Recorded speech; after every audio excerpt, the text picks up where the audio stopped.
Thoiba tumina changakduna thongjin mapanduda lepi. Kabok laina Yaifabibu imungda pusilli. Kabok laina, kaygino nangna kapidubo? Yaifabina, inama, ay yam ningamagdre. Ay inama amadi tamochagi maphamda yam lankre. Kabok laina, adumayna haino, se kapkano, haujikti momonokna leiradongni. Roshanna, Yaifabi, tamocha kaisu sauningba warauba leite. Isalna mabungda kezabani, oinazabani haina khalibani. Yaifabina, tamocha. Kabok laina, yarise, thengi, kapano. Luhongbadasu nang hek pamikai inamana hapdorini. Roshanna, noina namana nangidamakta kaikai yamna khangrabane. Yaifabina, tamocha.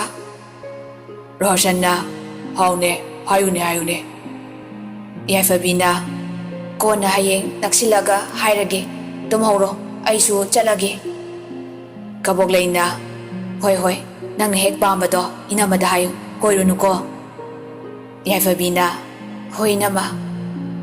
Yaifabi imungdagi nofet tongna thoglai. Lumduna leramba thoibasu maikada praprap sangki. Thambalna, Yaifabia, ibema, nabung thingnarapra. Yaifabina, thingnari, phasana kapsilame. Thambalna, palaurabo athibidubo. Yaifabina, mamagi machani karigi paloi, aina kapa tenbo. Thambalna, adunidana isasidia. Yaifabina, amado saktibido, adudi pungti thakre, aina inama ay lankre haibadudadi. Thambalna, kari hari. Yaifabina, Yaifabi, nang hek pambakai koidabi, inamada hairo, inamana loina pidoini hairi. Thambalna, adune aina haidro, napsan babukaladi, haisingladi, oizaba yamna phangdorini. Sanariba waridu thoiba loina tai, tasinadaba tumba saduna lay. Thambalna, napahanubase taradi akoy animu pukphataba tarani. Yaifabina, asengba, akoy babungse, pangi haidoira, singi haidoira, amadi tauri. Thambalna, ho pangbani, pangba, nabung atomba sisu mapalaudana pangbagi asuyamna thibise laurisini. Aniduna sanariba waridu thoiba taningdabana loire, yawan basaraga kaudemi. Thambalna, hais, napahawale, tumuro salo, thengi, tumuro. Yaifabina, hoima. Yaifabi maikada changkre, thambalsu manungda tumba changai. Thoiba mathanta wakan khalli. Kari laina sarakpa mama masano, asuk yamna puksel pikba asibo. Isam chamjabi imawa tombi se, phattabagi lang thakdore. Hana mangzaunana atombaga imawgada khangandaba yade.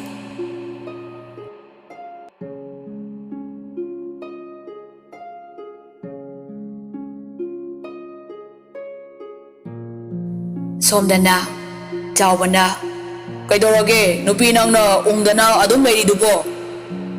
Pagbina, makoy pabo, aidi isanupi khanbada wakhanse, ngihakta pothaba ngamde. Chawbana, mama, wakhando hena khanjingano, nasado sokani, kharasu laina khando. Pagbina, makoy pabo, laina khando pangamde, isagi lehoriba phiba maduda. Chawbana, nasanupido isam samanate, wakhan mapung pharaba, problem ama lakpada, kamaina solve tawgani amadi, thabak ama tawbada, decision kamaina launi, munna khanba ngamlabane. Pagbina, adubadi chume, adubu wakhanse wadabasu ngamdaba. Chawbana, nupi noina mahele, henzina khanjinbase, yarese, imungi thabak ingkang loisalo. Pagbina, ay khaktagi nate, masidi mama khudingna masaningolgidamakta wajabadi karida praman tawgani, changdamnafamsu leite. Chawbana, hoine, mama khaktana masanungsibadu mangaire. Pagbina, makoy babunggi watasidi. Chawbana, yare, thabak loisanjaro, ay kaimta haizadeko.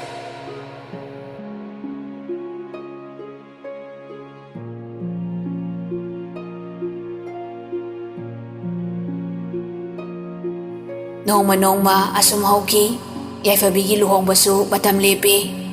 Santina makoy tamo luhongba kuidre aina haibado matam khara ipamda leirusi. Sanjeevna karino nangna haidubo yumda ichal nupi luhongdore aduga kamaina thadoma aada leithoktoino. Santina aduda khangde aidi inaupi luhongmani yaudaba yaroi haisiniko. Sanjeevna as aidi pelabani karino aina tawdoisibo. Sanjeev makok holaga makoy kadagi thoklei. Thoibana kadore matha sariduna asoba. Sanjeevna babo namo halna matam khara moyum lomda leirusi hairi. Thoibana karigi adudia somdasu nachan nupi ama luhongdori. Sanjeevna babo asomdasu manau nupi luhongdore adunani. Thoibana moigi manau nupi luhongbadi yaudi adaba nangidi nachan nupi luhongba yaudasu yai sinine. Sanjeevna babo adugi nate aduda. Thoibana yare yare babong gyan tare chalo chalo nathau tawjaruro. Sanjeev wa makha tade tumina hawatuna changkhre. Thoiba matomta pukningda khalai. Miyoibana hainariba isanupana imaugi isanupina iyagi haido chumkhreda onthokna angakbani masal nupi budi magi nupigi manau nupina hena lui khankraba. Thoibana mathanta murum sonbadu thambalsu tahore phongna hekta laurei. Ho hausikandi hingbada yam lure ahaloiraba khoigidi kanam thek leijadre. Isanupa ni poi nupigi oikhre animak mora ngakta isanupi ama simangaire mama mapagi khanbirise. Thoibana ngai ni nasanupi khak ngai ni mama mapagi khanbase kuiraroi masu nayanupagi oikhrani. Santi tapna thoroklaga sauningboy kaiboy thambalda imana nasanupa mora haisidi aina ngame haibagi mawongnine adumainaga migi mamangda haibinu.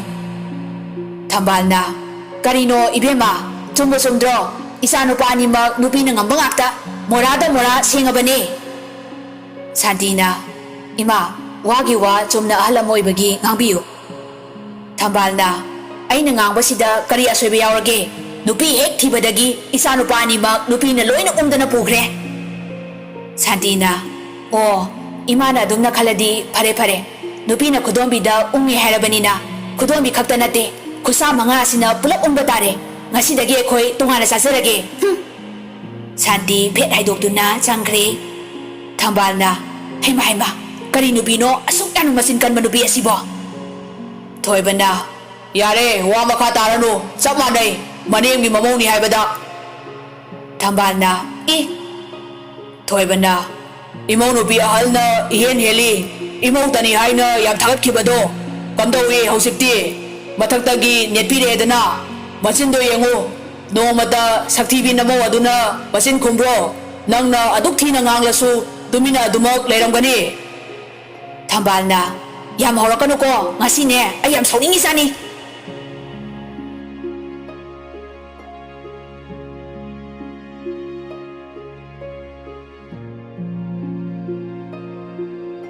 Matamsu nongma nongmagi hausinki Yaifabi luhongbagi matam naksilakle. Yaifabina ima aigi luhongbase kamai tawdoino hainadaba moiga sum kauna nganatana leiradi miyamangda chopani aidi taliko.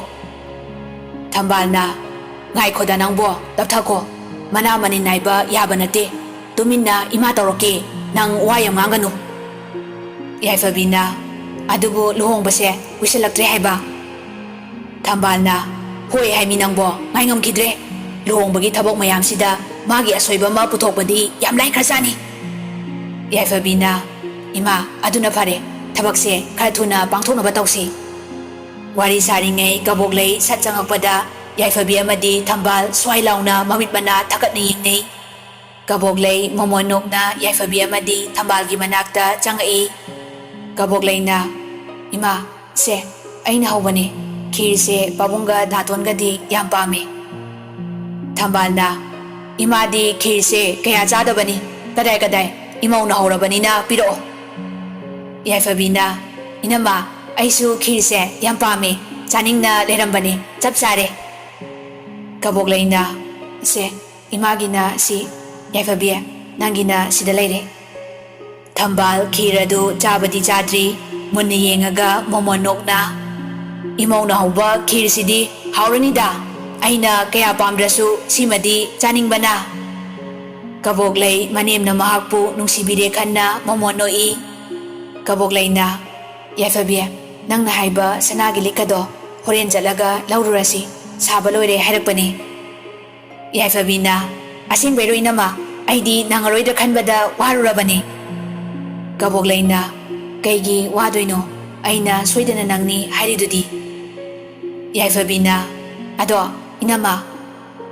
Kaboglayna hayune nangi apambado. Yaifabi mama Thambalda haifet amu yengi. Thambalna hairodana nanamada karino nangna hainingbado. Yaifabina aina yam pamba khusi ma leye inama. Kaboglay nofet tauraga adugi oire pini inamana pini. Yaifabina inama aduda paisado yam yami. Kaboglayna Yaifabi nangna adugidamakta khalo haidiko inama leiri isanna migi mamangda tajob chatpa yabro. Yaifabina inama nangse yam phaiye yam nungsiye. Kaboglayna sese khirse chahoro inama thabak kita loisalokige. Kaboglay hek thokibaga Yaifabi mamada sat onsilai. Ima akoina sanakiba waridudi tahudra maleko. Thambalna taram laroi ush aidi pakhalure taram ladrana. Yaifabina ima mase yam phataba midi nate aikoina magonda tauribase kona ningamdaba mo lakani ko. Thambalna yare nang madugi damakta khalu haide mana yumasida lakpadagini nang inamba ahalnasu moong ama tawkrise nang tamasasu hanaga yamna manadrabani. Yaifabina hoi ma adubudi chumba. Thambalna kanadabada wakan yam hena khanjanganu luhongamdai sida maigado mahing karakani adui saru nungai ba wakan khandana layu isa sidi.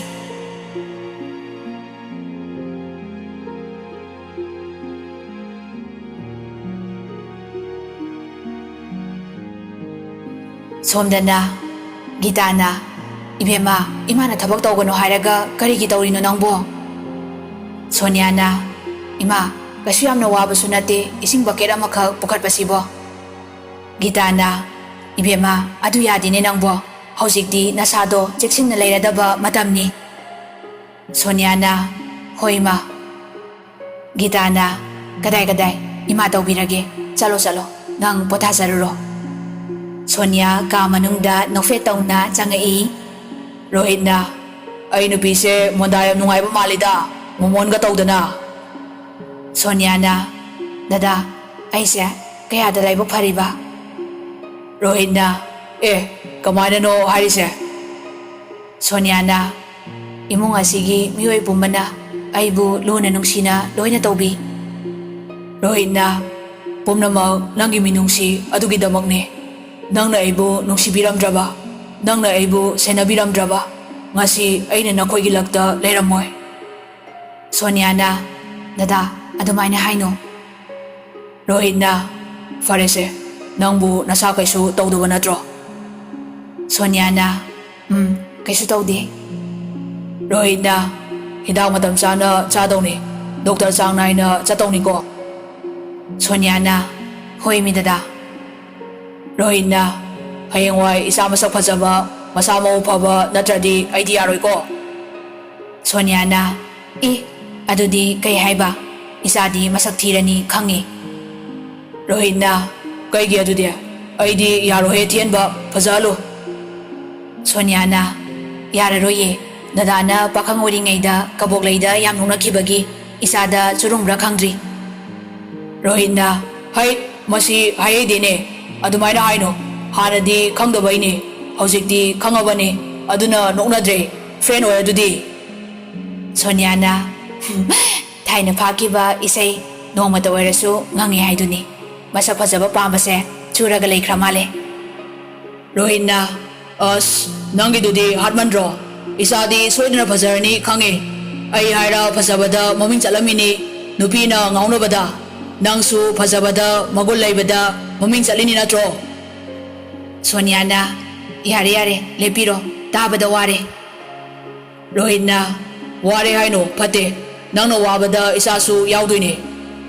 Sonia nokfetawna Rohit yengi.